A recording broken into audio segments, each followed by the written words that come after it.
So, Claire, what's happening in the jewellery market at the moment? Well, Al, as you know, jewellery has fascinated people for thousands of years, and at the moment the jewellery market is incredibly buoyant, and we're seeing real growth in particular areas that people may not actually realise. And what's sort of influencing these growth areas? Multiple factors, I think one of which is the inclusion of jewellery in major gallery exhibitions. So, for example, the V&A held an exhibition devoted to the Altani collection and previously had held one entirely devoted to pearls.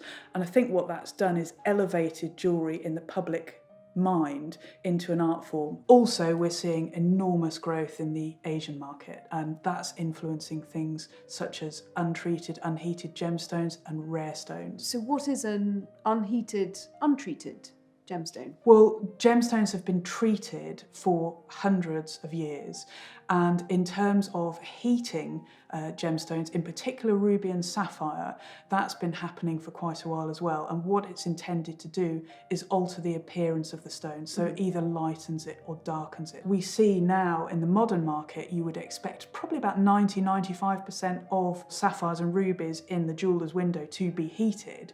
So those that aren't are incredibly rare and incredibly desirable. So if I was to inherit Granny's jewellery box, what are the chances of it containing such gemstones? It's not impossible at all, and it should be checked. So, for example, if we look at what we've got here, straight away we have 2 sapphire and diamond rings, one of which contains a heated sapphire and one of which is an unheated sapphire. The heating process has probably been around about 100 years or so in the happening. So if you've got something that's Victorian or earlier, it's entirely possible it's unheated. And it can make an enormous difference to the value. So for example, with these 2 pieces here, we're probably looking in the region for insurance of around £20,000 of a difference. Are there any perhaps less well-known gemstones that one might think are less valuable, but actually are increasing in value? Absolutely. And I mean, again, looking here, something like this row of natural pearls, for example, is probably at its sort of second highest peak in value for around the last 100 years or so. And that market is being driven by Middle Eastern demand. Right. Lots of people have these rows of natural pearls sitting at the bottom of the jewellery box. So again, well worth checking. Also something like this, which is a spinel, a stone that was in enormous favour many hundreds of years ago, fell out and now is very, very desirable again. And diamonds? Everybody thinks of diamonds when they think of jewellery. What's going on with them at the moment? So colourless diamonds are relatively stable. We're not seeing particular growth there, but where we are seeing growth is in coloured diamonds.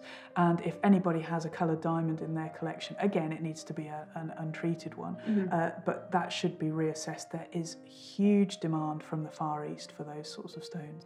And is there anything else that's sort of particularly in vogue, if you like, at the moment that perhaps has been not so popular, in the past? Absolutely, and people should be checking their jewellery boxes for pieces by designers, British designers like Andrew Gremer, John Donald. These jewellers were working in the 60s and 70s, making very spiky pieces covered in sort of scattered stones. They felt absolutely out of fashion for sort of 20, 30 years, but now are collected vociferously. Okay, and the other area, of course, we've seen an increase in value is gold. Where's that sitting at the moment? We're looking in the last year around 20% of an increase in value of gold.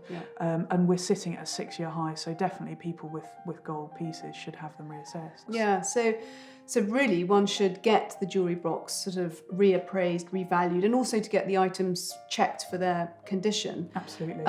Claire, is you can help with remodelling or redesigning sort of slightly older pieces into something more modern that people might want to wear today? Absolutely, happy to do so. And I think it's really important that, if you're thinking about doing that sort of thing, it's looked at by someone who knows whether it's worth more as an antique piece rather than stripping it down. That's something I can advise clients on as well. And of course, Bruce Stevenson can then sort out the insurance.